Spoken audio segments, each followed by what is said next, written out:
Hello students, आज मैं आपको कुछ स्पेशल केसेस के बारे में बताऊंगा कि कैसे वर्क डन पॉजिटिव होता है, कैसे नेगेटिव होता है, कैसे जो हमने ये कोसाइन एंगल की वैल्यू निकाली थी इससे हमें पता चलेगा कि वर्क डन पॉजिटिव है, नेगेटिव है, जीरो है।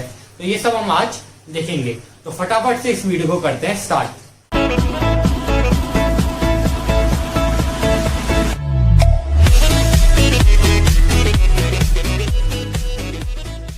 सबसे पहला केस है कि जब आपका वर्क डन पॉजिटिव होगा।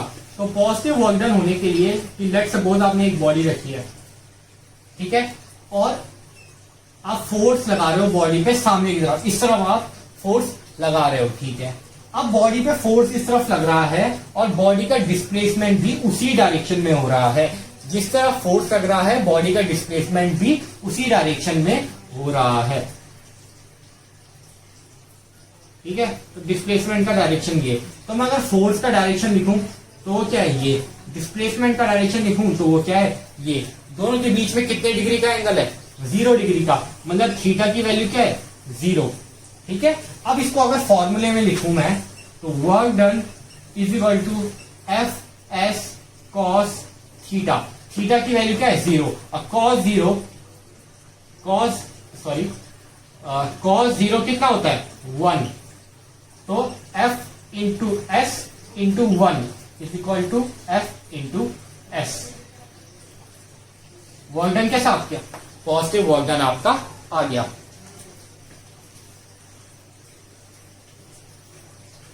वर्क डन कैसा है आपका, F into S into 1 is equal to F into S.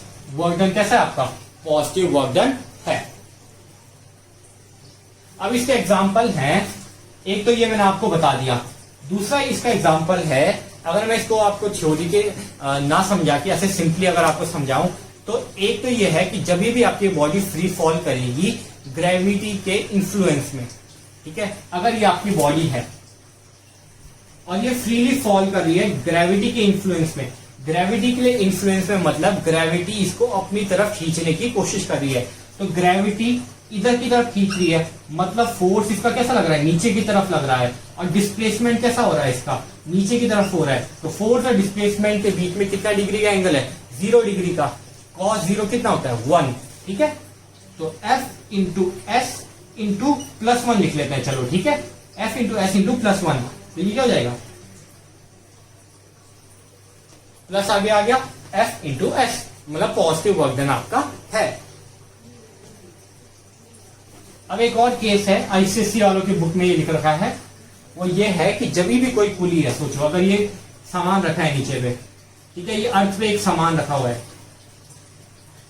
ये कोई भी सरफेस है, इस पे ये सामान रखा हुआ है। इस सामान को क्या कर रहे हो आप, ऊपर उठाने की कोशिश कर रहे हो, मतलब आप फोर्स ऊपर के लिए लगा रहे हो, ठीक है। ये सामान नीचे रखा है, मैंने ऐसे ऊपर की तरफ उठाने की कोशिश कर रहा हूं, तो मैं फोर्स किस तरफ लगा रहा हूं, ऊपर की तरफ। सामान किस तरफ उठेगा, ऊपर की तरफ। सामान ये है मेरा हाथ पे, ये सामान है, ये मैं ऊपर की तरफ उठा रहा हूं, फोर्स ऊपर की तरफ लग रहा है, सामान ऊपर की तरफ उठा है। फिर से फोर्स और डिस्प्लेसमेंट में कितना डिग्री का एंगल, 0 डिग्री का एंगल। तो वर्क डन कैसा हो गया, पॉजिटिव वर्क डन आपका हो गया। अब दूसरा देखेंगे हम, जब आपका वर्क डन कैसा होता है, नेगेटिव होता है। जब आपका वर्क डन नेगेटिव होता है, तो वर्क डन नेगेटिव आपका तब होगा जब आपका, जैसे कि सोचो ये एक बॉडी थी, या बॉडी छोड़ो, आप सोचो कि आप ये खड़े हो और जब आप क्या करते हो, आगे की तरफ चलने की कोशिश करते हो, या एथलीट होते हैं, जो एथलीट को ये बात अच्छे से समझ सकते हैं, जब एथलीट भागने की कोशिश करते हैं तो वो क्या करते हैं, जमीन को पीछे की तरफ खींचते हैं, ठीक है, जमीन को पीछे की तरफ पुश करते हैं और आगे की तरफ भागते हैं, ठीक है। जब आप स्टार्ट लेते हो तो आप क्या करते हो, पोजीशन में आते हो, आपके पैर क्या होते हैं, ऐसे की तरफ होते हैं, आप पैर को पीछे की तरफ करते हो और ताकि आपको क्या मिल जाए, अच्छा सा पुश मिल जाए। या आप क्या करते हो, जब रनिंग करते हो, रनिंग करते समय आप अपने पैर ऐसे ऐसे चलाते हो, ठीक है। या आप स्विमिंग करते समय अपने हाथें चलाते हो, ऐसे ऐसे चलाते हो, मतलब आप पानी को पीछे की तरफ पुश कर रहे हो और आपकी बॉडी का डिस्प्लेसमेंट क्या हो रहा है, आगे की तरफ हो रहा है। तो ऐसे केस में क्या होता है कि फोर्स आप पीछे की तरफ लगा रहे हो, ठीक है, फोर्स आप पीछे की तरफ लगा रहे हो, डिस्प्लेसमेंट आपको क्या हो रहा है, आगे की तरफ। आप स्विमिंग करते हो, आप कैसे करते हो, ऐसे करते हो, तो फोर्स पीछे की तरफ लगा रहे हो, डिस्प्लेसमेंट आपका आगे की तरफ हो रहा है, ठीक है। तो इसमें आपका फोर्स कैसा हो जाएगा, नेगेटिव हो जाएगा। ठीक है, फोर्स कैसा हो जाएगा आपको, नेगेटिव। नेगेटिव कैसे होगा, क्योंकि फोर्स यहां है, ये फोर्स का डायरेक्शन है, ये डिस्प्लेसमेंट का डायरेक्शन है, दोनों के बीच में एंगल कितना है, 180 डिग्री का। दोनों के बीच में एंगल कितने का है, 180 डिग्री का। ठीक है, अब एंगल 180 का है तो वर्क डन कैसे निकलेगा, F into S cos theta, या ऐसे भी लिख सकते हो आप। तो कॉस थीटा, थीटा की वैल्यू क्या थी, 180, और कॉस 180 कितना होता है, -1।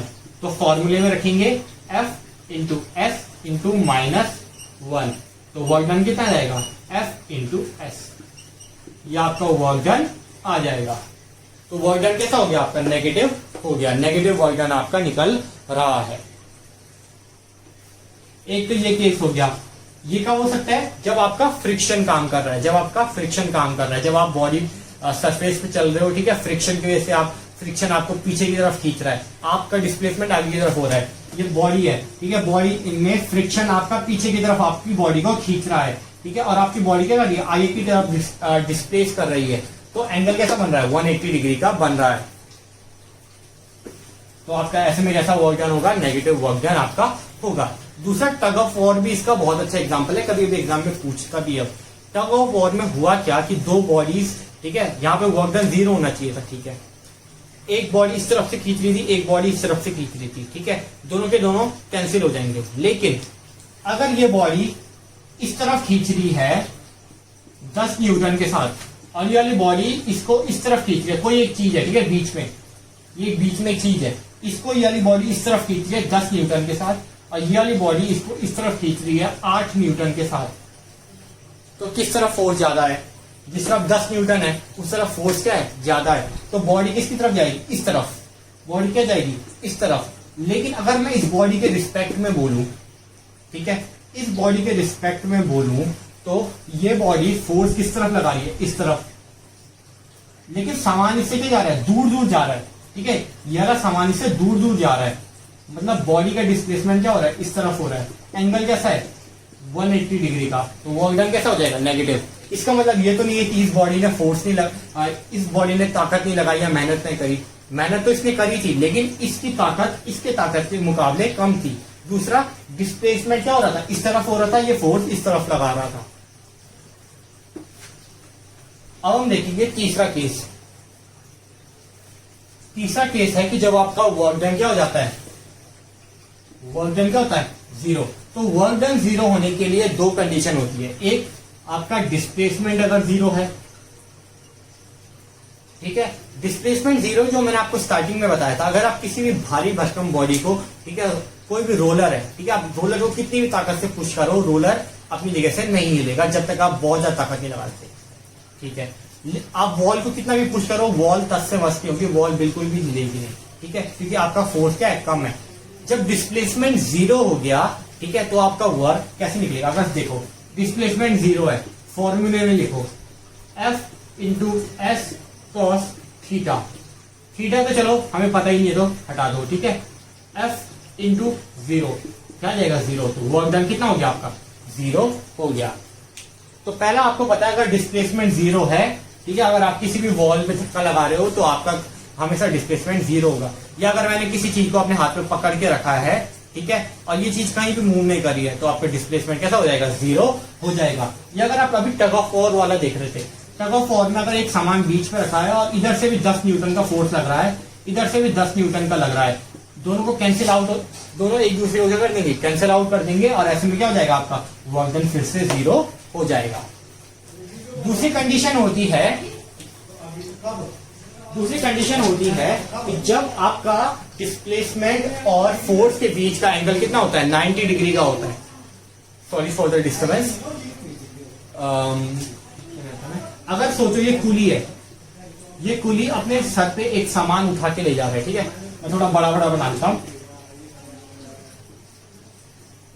ये कुली है, ये एक सरफेस पे खड़ा है और ये अपने सर पे एक सामान उठा के ले जा रहा है, ठीक है। तो फोर्स ऑफ ग्रेविटी इस तरफ के लग रही है, ठीक है, इस सामान को ग्रेविटी अपनी तरफ के खींच रही है, मतलब फोर्स इस तरफ लग रहा है, ठीक है।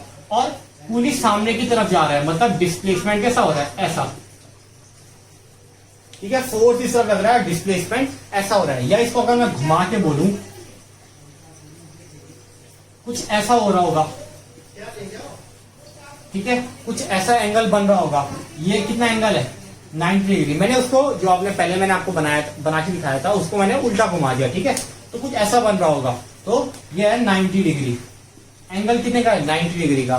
तो वैल्यू को रखो, work done is equal to F into S cos theta,